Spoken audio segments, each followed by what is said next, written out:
السلام علیکم مفتی صاحب، گندی مووی دیکھنے والا کیا نامردی کا شکار ہو سکتا ہے؟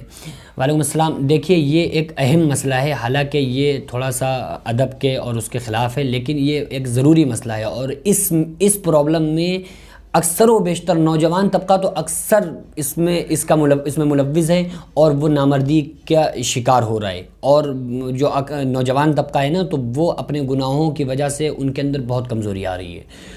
تو یہ اس کے نقصانات کیا ہیں، اور یہ گندی موویز وغیرہ دیکھنے سے انسان نامرد کب تک ہو جائے گا، کیسے ہو سکتا ہے، یا نامرد کس کو کہتے ہیں، یہ آپ سمجھ لیجئے۔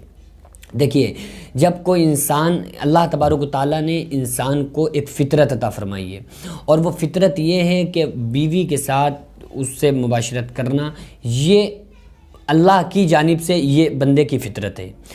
اب کوئی بندہ اس کے علاوہ، یعنی کہ بیوی سے ہم بستری کے علاوہ کسی بھی طریقے کو اپناتا ہے، مثلاً وہ ہاتھ کے ذریعے سے اپنے آپ کو فارغ کرتا ہے، ہاتھ کے ذریعے سے اپنی ہوس کو پورا کرتا ہے، یا وہ کسی مووی وغیرہ دیکھتا ہے اور پھر گندے فعل کرتا ہے، وہ اس کو دیکھ کر پھر وہ غلط کام کرتا ہے، تو یہ چونکہ وہ انسان اپنی فطرت سے ہٹ رہا ہے، تو وہ فطرت سے ہٹتے ایک وقت ایسا آتا ہے کہ وہ لذت پھر اس کو اس کی بیوی میں نہیں ملتی، بلکہ وہ پھر اسی گناہ میں، جب تک وہ مووی نہ دیکھ لے جب تک اسے چین نہیں آئے گا۔ اگر وہ ہاتھ سے کوئی بندہ اس طرح کے کام کرتا ہے، تو جب تک وہ ہاتھ کے ذریعے سے فائدہ اپنے آپ میں تسکین نہ پالے، جب تک کہ اس کو سکون نہیں مل سکتا۔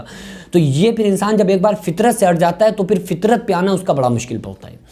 تو اس لیے ان چیزوں سے بچے۔ اچھا، ایک دم انسان نے دیکھا تو ایک دم اس کو ایسا نہیں لگے گا کہ آپ کہیں کہ یار ایسا ہمارے ساتھ تو نہیں ہے، ہم تو نامردی کی طرف نہیں جا رہے ہیں۔ ایک دم انسان، کوئی بھی انسان ایک دم سے ایسا نہیں ہوتا ہے کہ وہ کوئی بھی مرد ہے اور اس کے بعد وہ غلط کام کرنے کے بعد ایک دم وہ نامرد ہو جائے، ایسا نہیں ہوتا ہے۔ بلکہ یہ تو پرابلم، میرے پاس مریض آتے ہیں، مجھے بتاتے ہیں اکثر ہے کہ لوگوں کی منی وغیرہ پتلی ہو گئی۔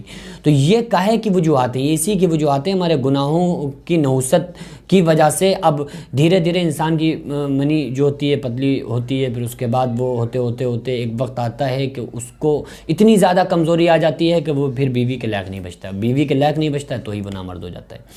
تو ہمیں جو مین چیزیں ہیں، یعنی جس کی طرف، اچھا یہ جو چیزیں ہیں گندی مووی یا وہ ہینڈ پریکٹس وغیرہ، یہ ایسا نشہ ہے کہ ایسا نشہ گٹخا اور تمباکو اور سگریٹ اور شراب کا بھی نہیں ہے۔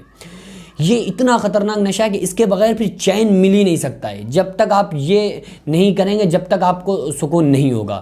یہ اس لیے اللہ تبارک و تعالیٰ نے ان تمام گناہوں سے بچنے کا بتایا ہے کہ یہ ان گناہوں کے قریب بھی مت جانا، اور اللہ تبارک و تعالیٰ نے زنا سے بھی اسی وجہ سے روکا ہے، وَلَا تَقْرَبُوا الزِّنَا إِنَّهُ كَانَ فَاحِشًا وَسَاءَ سَبِيلًا، کہ زنا کے قریب بھی مت جانا، وہ بہت گندا عمل ہے اور وہ بہت برا ٹھکانہ ہے۔ پھر اس کا جو گناہ ہے، جب یہ انسان گناہ کرتا ہے تو اس کا ٹھکانہ جو ہے جہنم ہے، وہ بہت برا ٹھکانہ ہے۔ تو اس لیے میرے بھائی، میں آپ سے ریکویسٹ کر رہا ہوں، عاجزانہ درخواست کر رہا ہوں کہ آپ اپنے آپ کو بچائیں۔ میرے اوپر لوگ اس قدر غلط جو لوگ ہیں، کم مائنڈ رکھتے ہیں، ان کے پاس دماغ نہیں ہے، تو وہ غلط کمنٹس کرتے ہیں۔ میں کبھی ان کو کسی قسم کی کوئی بات نہیں کرتا کہ آپ کیا کہہ رہے ہو، کیا نہیں کہہ رہے ہو، وہ ان کی اپنی سمجھ ہے۔ لیکن حقیقت یہ ہے کہ لوگ مجھ سے ٹکراتے ہیں تو میں جانتا ہوں یہ بیماریاں اور اس قسم کے مریض کتنے پوری دنیا کے اندر پڑے ہوئے ہیں۔ تو میں آپ سے بس بہت ہی ادب کے ساتھ عاجزانہ درخواست آپ لوگوں سے یہ ہے کہ آپ اپنے آپ کو سنبھالیں، آپ اپنے آپ کو پہچانیں، آپ تمام غلط فعلوں سے، گندے افعال سے آپ اپنے آپ کو بچا کے رکھیں، باز رہیں۔ ورنہ اگر آپ ایک مرتبہ اپنی فطرت سے ہٹ گئے تو پھر آپ جلدی فطرت پہ آ ہی نہیں سکتے، اور پھر بعد میں وہ پرابلمس ہمیں نظر آتی ہیں، اور پھر انسان کے پاس سوائے پچھتاوے کے کوئی چیز باقی نہیں رہتی ہے۔ تو اللہ تبارک و تعالیٰ سے دعا کیا کریں، اللہ کا خوف دل میں بسائیں، اور نمازوں کی پابندی کریں، تمام اچھے کام کریں، اور اس کے ساتھ میں اللہ سے دعا بھی کریں کہ اللہ تبارک و تعالیٰ ہم تمام لوگوں کو ان تمام گناہوں سے بچنے کی توفیق عطا فرمائے۔ وما علینا الا البلاغ۔ السلام علیکم ورحمۃ اللہ تعالیٰ وبرکاتہ۔